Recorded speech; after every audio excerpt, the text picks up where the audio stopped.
வணக்கம் மக்களே, நாம் இந்த பதிவில் பப்பாளி பழத்துடைய ஆபத்தை பற்றி பார்க்க போகிறோம். பப்பாளி பழம் சாப்பிட்றது என்னதான் நிறைய மருத்துவ நன்மைகளை கொடுத்தாலும் பப்பாளி பழத்தை சாப்பிட்டதுக்கப்புறம் ஒரு சில உணவுப் பொருட்களை சாப்பிடக்கூடாது. அப்படி நீங்கள் சாப்பிட்டீங்க அப்படின்னா தான் பப்பாளி பழம் உங்களுக்கு தீங்குகளை விளைவிக்கும். ஸோ அப்படி என்னென்ன உணவுகளை நம்ம சாப்பிடக்கூடாது அப்படின்றத பற்றி தான் தெரிஞ்சுக்க போகிறோம். அதுக்கு முன்னாடி ஒரு சில நன்மைகளையும் நம்ம தெரிஞ்சுக்குவோம். பப்பாளி தற்போது எல்லா காலங்களிலுமே கிடைக்கக்கூடிய ஒரு பழமாக இருக்குது. மலிவானது அப்படின்றத விட இனிப்பானது, அதில் சத்துக்களுக்கு பஞ்சமே கிடையாது.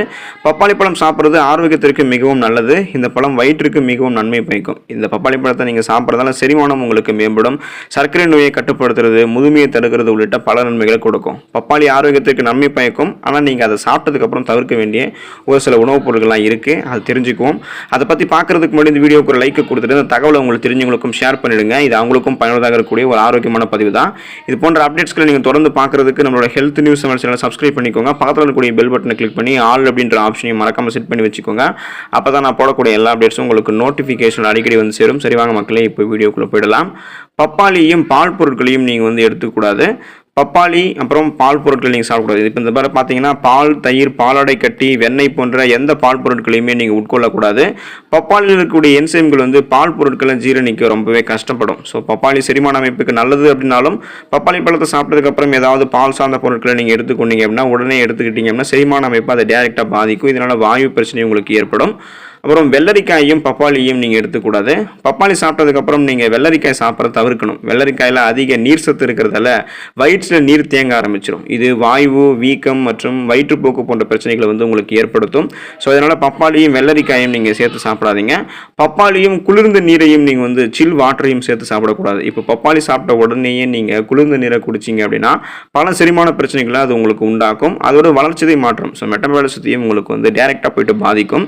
பப்பாளி சாப்பிட்டதுக்கப்புறம் நீங்கள் தண்ணீர் குடிக்கணும். தண்ணீர் குடிக்கிறவராக நீங்கள் இருந்தீங்கன்னா எப்போதும் வெதுவெதுப்பான நீரை நீங்கள் குடிக்கலாம். அதில் உங்களுக்கு எந்த பிரச்சனையும் இருக்காது. ஆனால் பப்பாளியும் குளிர்ந்த நீரையும் நீங்கள் சேர்த்து குடிச்சிங்க அல்லது பப்பாளி சாப்பிட்டதுக்கப்புறம் உடனே குளிர்ந்த நீரை குடிச்சிங்கன்னா அது உங்களுக்கு செரிமான அமைப்பை பாதிக்கும். பப்பாளியும் முட்டையும் நீங்கள் வந்து சேர்த்து சாப்பிடக்கூடாது. பப்பாளி சாப்பிட்டதுக்கு அப்புறம் உடனேயே நீங்கள் முட்டையை சாப்பிடக்கூடாது. முட்டையை நீங்கள் சாப்பிட்டீங்கன்னா பல பிரச்சனைகளை சந்திக்க நேரிடும். ஸோ இது என்னென்ன பிரச்சனைகளை உங்களை சந்திக்க வைக்கணும்னா அஜீரணம், மலச்சிக்கல் மற்றும் வாந்தி போன்ற பிரச்சனைகளை ஏற்படுத்தும். ஸோ அதனால் பப்பாளியும் முட்டையும் நீங்கள் வந்து சேர்த்து சாப்பிடாதீங்க. அமிலங்கள் இருந்திருக்கக்கூடிய பழங்களை நீங்கள் வந்து பப்பாளி சாப்பிட்டதுக்கு அப்புறம் சாப்பிடக்கூடாது. எலுமிச்சை, ஆரஞ்சு மற்றும் தக்காளி என இது அனைத்துலையுமே வந்து பார்த்தீங்கன்னா அமிலங்கள் இருந்திருக்கு. ஸோ இந்த பப்பாளி சாப்பிட்டதுக்கு அப்புறம் இந்த அமிலத்தன்மை கொண்ட உணவுகளை நீங்கள் சாப்பிடக்கூடாது. அப்படி நீங்கள் சாப்பிட்டீங்கன்னா நெஞ்செரிச்சல் மற்றும் செரிமான பிரச்சனைகளை அது உங்களுக்கு ஏற்படுத்தும். அதனால நீங்க அமிலங்கள் இருக்கக்கூடிய பழங்களை பப்பாளி பழம் சாப்பிட்டதுக்கு அப்புறம் சாப்பிடாதீங்க. ஸோ என்னதான் பப்பாளி பழம் நிறைய மருத்துவ நன்மைகளை கொண்டிருந்தாலும் இந்த உணவுகளை நீங்க பப்பாளி பழம் சாப்பிட்டதுக்கு அப்புறம் சாப்பிட்டீங்க அப்படின்னா அது உங்களுக்கு தீங்குகளை விளைவிக்க தான் செய்யும். பப்பாளி பழம் நிறைய ஆரோக்கிய மருத்துவ நன்மைகளை கொண்டிருக்கு. ஸோ அந்த பப்பாளி பழத்தை நீங்க சாப்பிடும் போது சரியான விகிதத்தில் சாப்பிடணும். அதை நீங்க சரியான விகிதத்தில் சாப்பிடும் போது கூட இந்த உணவுப் பொருட்களை எல்லாம் நீங்க வந்து சேர்த்து சாப்பிடாம இருந்தீங்க அப்படின்னாலே உங்களுக்கு நிறைய ஆரோக்கிய நன்மையை பப்பாளி பழம் தரும். பப்பாளி பழத்தில் இருக்கக்கூடிய மருத்துவ நன்மைகளை புரிந்து கொண்டு பப்பாளி பழத்தை சாப்பிடும்போது இந்த உணவுகள் சேர்த்து சாப்பிடுவது நீங்கள் தவிர்த்துக்கோங்க. கூடுமான வரைக்கும் நீங்கள் சேர்த்து சாப்பிடாம இருக்கிறது உங்களுக்கு ரொம்பவே நல்லது.